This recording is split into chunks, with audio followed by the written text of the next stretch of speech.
கர்த்தருடையதாக இன்றைய வசனம் சங்கீதம் 1 அதிகாரம் 2-3 வசனம். கர்த்தர் வேதத்தில் பிரியமாயிருந்து இரவும் பகலும் அவருடைய வேதத்தில் தியானமாக இருக்கிற மனுஷன் பாக்கியவான்.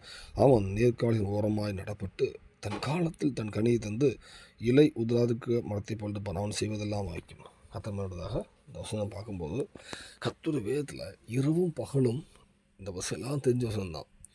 இரவும் பகலும் அவர் வேதத்தில் தியானமாக இருக்கிற மனுஷன் பாக்கியவானா. அவன் எப்படி வாழ்வானா, இலை ஒரு நீர்க்காலின் ஓரமாய் ஒரு கால்வாய் போயிட்டுன்னா பக்கத்தில் இருக்க மரம் மாதிரி எப்பொழுதுமே தண்ணி பங்கான இடம். அந்த மரத்துக்கு இலையுதிர் காலமே கிடையாது.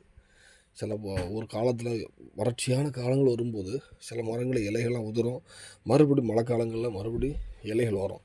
ஆனால் எப்பொழுதுமே தண்ணி ஓடுகிற ஒரு நீர்க்கால்களில் கிட்ட இருக்கக்கூடிய மரத்துக்கு இலையுதாக மரத்தை போல் இருக்குன்னு எது சொல்லுது.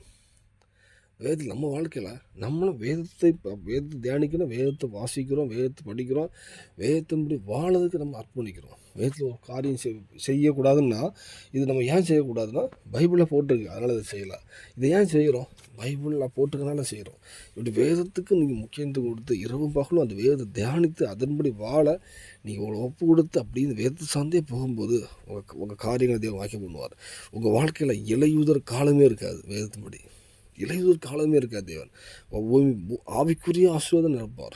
உலக ரீதியான ஆசீர்வாதம் மட்டுமே பட்டால் ஒன்றும் இல்லை, ஆவிக்குரிய ஆசீர்வாதங்களே இருக்குது. நீங்கள் ஆண்டவரே உங்களை எல்லாம் வெளியெடுத்து காத்துக்கொள்வார், எல்லா இதுவும் காத்துக்கொள்வார். பூமியிலையும் சாட்சிகள் வாழ்க்கை தருவார், பரலோகத்துக்கு உங்களை ஆயத்தப்படுத்துவார்.